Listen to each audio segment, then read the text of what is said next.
Assalamualaikum warahmatullahi wabarakatuh.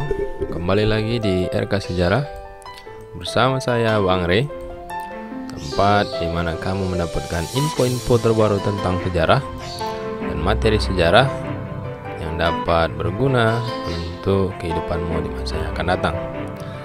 Namun jangan lupa untuk tetap support channel ini dengan memberikan subscribe, karena subscribe yang kamu berikan itu sangat berharga untuk membantu channel ini supaya lebih berkembang lebih baik dan juga menjadikan kamu untuk tidak ketinggalan info-info terbaru dari RK Sejarah. Dan juga jangan lupa untuk like, comment, and share video ini jika menurut kamu video ini bermanfaat. Oke, terima kasih bagi yang sudah subscribe. Langsung saja kita ke pembahasan. Pada materi kali ini kita akan membahas tentang kehidupan sosial dan budaya pada masa demokrasi terpimpin. Ini merupakan lanjutan dari dua video sebelumnya, yaitu tentang kehidupan bangsa Indonesia pada masa demokrasi terpimpin di bawah kepemimpinan Presiden Soekarno. Seperti apa kira-kira kehidupan Indonesia dalam bidang sosial budaya pada masa demokrasi terpimpin? Langsung saja kita bahas di sini. Nah, sebenarnya kehidupan sosial budaya bangsa Indonesia pada masa demokrasi terpimpin itu tidak terlepas dari visi Presiden Soekarno untuk bangsa Indonesia, yaitu menciptakan suatu pemerintahan yang adil bagi seluruh rakyat Indonesia. Memang cita-cita beliau sangat bagus dan sangat luar biasa.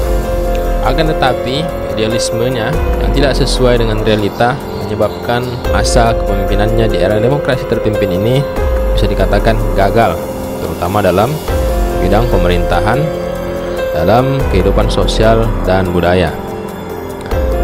Kenapa demikian?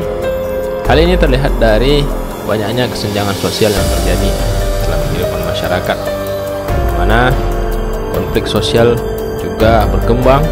Pertikaian yang terjadi di tengah-tengah masyarakat sangat meruncing tajam pada masa kepemimpinannya. Ditambah lagi dengan kebijakan-kebijakan politik yang diambil oleh Presiden Soekarno yang bukan membawa Indonesia ke arah yang lebih baik, malah membawa Indonesia menuju ke arah yang lebih buruk. Kebijakan ekonomi yang tidak efektif menambah kekisruhan masalah perekonomian, politik, juga sosial budaya yang ada pada masa pemerintahannya. Dan yang terakhir adalah sifat arogansi yang dimiliki oleh Presiden Soekarno yang menyebabkan beliau tidak dapat berpikir secara jernih dalam mengambil setiap tindakan dan keputusannya, terutama dalam bidang politik.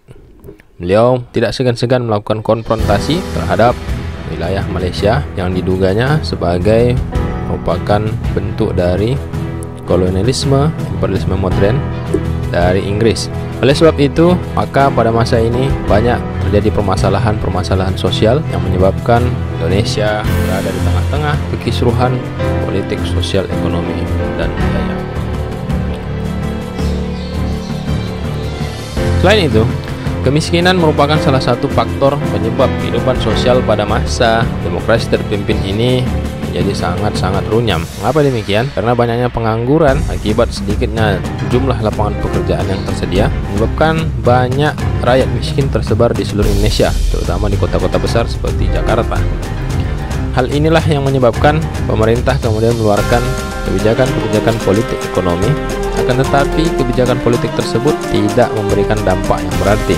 Sebagai contoh misalnya kebijakan ekonomi mercusuar yang digulirkan oleh Soekarno yang bukan malah menambah untuk meningkatkan perekonomian Indonesia, tetapi semakin menambah defisit anggaran negara. Mengapa demikian? Karena kebijakan tersebut bukanlah berpihak kepada rakyat, melainkan hanya untuk kemegahan semata dan untuk mengangkat marwah Soekarno sebagai seorang pemimpin di tengah pemimpin-pemimpin dunia yang lainnya. Hal inilah yang menyebabkan terjadinya kesenjangan sosial, di mana rakyat tidak mampu mencukupi kebutuhan pokoknya sehari-hari, Sementara para pejabat pada waktu itu enak-enakan kehidupannya, tambah lagi dengan fasilitas yang mereka miliki, sehingga mereka tidak terlalu merasakan bagaimana sulitnya menjadi rakyat, hampir sama seperti saat sekarang ini. Nah, akibat dari kesenjangan sosial ini maka timbullah pertikaian antara rakyat dengan penguasa. Penguasa di sini bukan hanya pemerintah, tapi juga merupakan orang-orang kaya, orang-orang yang memiliki kekuasaan di daerah-daerah. Misalnya tuan-tuan tanah, perusahaan, pengusaha yang juga memiliki kuasa atas dalam kegiatan ekonomi, yang kemudian memicu konflik terjadinya di berbagai daerah. Konflik ini kemudian meluas menjadi sebuah konflik sosial, di mana terjadi penculikan, pembunuhan, pembantaian terhadap orang-orang yang dianggap tidak mendukung atau tidak berpihak kepada rakyat, walaupun sebenarnya terjadi miskomunikasi di sana. Hal ini disebabkan oleh pengaruh dari organisasi PKI beserta dengan ormas-ormasnya yang pada waktu itu gencar-gencarnya mendukung sebuah gerakan revolusi yang menuju kepada revolusi total untuk mengangkat perekonomian rakyat jelata. Walaupun pada dasarnya hal tersebut dilakukan oleh PKI hanya untuk memanfaatkan rakyat guna mendongkrak popularitasnya di kancah politik nasional pada waktu itu. Selain itu, konflik sosial yang merebak antara tahun 1950 sampai dengan 1965 menyebabkan Indonesia berada dalam kondisi krisis. Terjadinya kerusuhan di berbagai daerah disebabkan oleh beberapa faktor.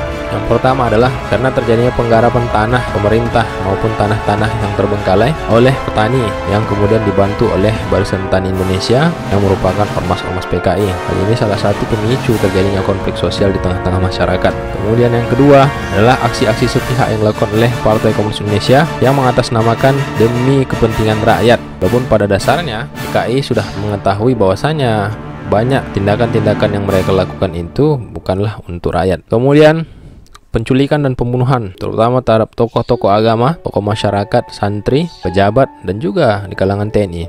Sebagai contoh misalnya peristiwa Bandar Betsi yang terjadi di Sumatera Utara, di mana petani beserta dengan ormas PKI yaitu BTI melakukan penggarapan liar terhadap tanah milik pemerintah atau PTPN yang menyebabkan tewasnya salah seorang perwira TNI yaitu Peltu Sujono yang kepalanya pecah dicangkul oleh para demonstran pada waktu itu.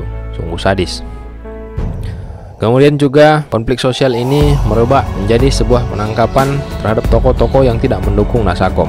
Nah, Nasakom inilah yang menyebabkan salah satunya memicu konflik di Indonesia. Apa demikian? Karena Bung Karno berpendapat bahwasanya ideologi Nasakom ini dapat menyatukan perbedaan ideologi yang ada di Indonesia. Akan tetapi beliau tidak menyadari bahwasanya agama dengan komunis adalah dua hal yang bertolak belakang dan tidak mungkin untuk disatukan. Sehingga terjadi persaingan politik yang menyebabkan terjadinya konflik-konflik di daerah maupun di tingkat nasional.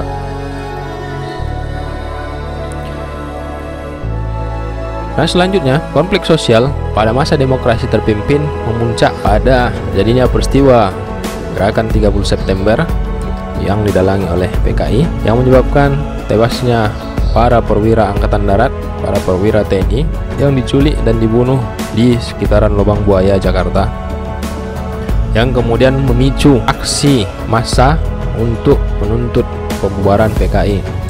Ini merupakan titik balik dari masalah konflik sosial yang terjadi di era demokrasi terpimpin, mana sebelumnya PKI sangat berjaya menguasai berbagai lini dalam kehidupan rakyat masyarakat, berubah menjadi sebuah ancaman, mana PKI dianggap sebagai salah satu dalang dari setiap kerusuhan maupun konflik sosial yang terjadi di masyarakat. Akibatnya pada tahun 1966 setelah keluarnya surat perintah 11 Maret yang diberikan kepada Letnan Jenderal Soeharto, maka PKI resmi dibubarkan. Dalam bidang kebudayaan sendiri, masa demokrasi terpimpin dipenuhi dengan kebudayaan-kebudayaan yang radikal, kebudayaan-kebudayaan yang berhaluan sosialis Marxisme. Hal ini terlihat dari tumbuhnya Lekra atau Lembaga Kebudayaan Rakyat yang merupakan simpatisan dari Partai Komunis Indonesia. Lekra sebagai lembaga kesenian dan kebudayaan rakyat merupakan garda terdepan dalam bidang kebudayaan Indonesia pada waktu itu. Hal ini terlihat dari kegiatan-kegiatan yang dilakukan oleh Lekra yang lebih condong kepada aksi-aksi yang berbau sosialis dan komunis. Salah satu kebijakan dalam bidang kebudayaan yang terjadi pada masa pemerintahan demokrasi terpimpin adalah penolakan kebudayaan-kebudayaan barat, di mana musik dan tarian barat itu dilarang di Indonesia. Mengapa demikian? Karena Soekarno menganggap bahwa segala sesuatu yang berbau barat merupakan bentuk penjajahan dari bangsa barat terhadap orang-orang Asia. Hal ini menyebabkan beberapa grup musik di Indonesia seperti Kus Plus, salah satunya yang memiliki aliran pop waktu itu, dilarang untuk tampil. Kemudian para personilnya diamankan oleh para aparat keamanan. Nah, itulah tadi pembahasan kita secara singkat tentang kehidupan sosial pada masa demokrasi terpimpin. Satu kutipan di sini, rasa keadilan merupakan percikan api yang dapat memicu terjadinya konflik hampir di setiap napas revolusi, dan merupakan tugas negara untuk menjamin rasa keadilan itu hadir di tengah-tengah masyarakat. Sekian dari RK Sejarah. Terima kasih sudah menonton video ini sampai selesai. Dan jangan lupa untuk berikan komentar di kolom yang ada di bawah. Dan tetap subscribe channel ini supaya kamu tidak ketinggalan info terbaru dari RK Sejarah. Sampai di sini dulu, dan wassalamualaikum warahmatullahi wabarakatuh.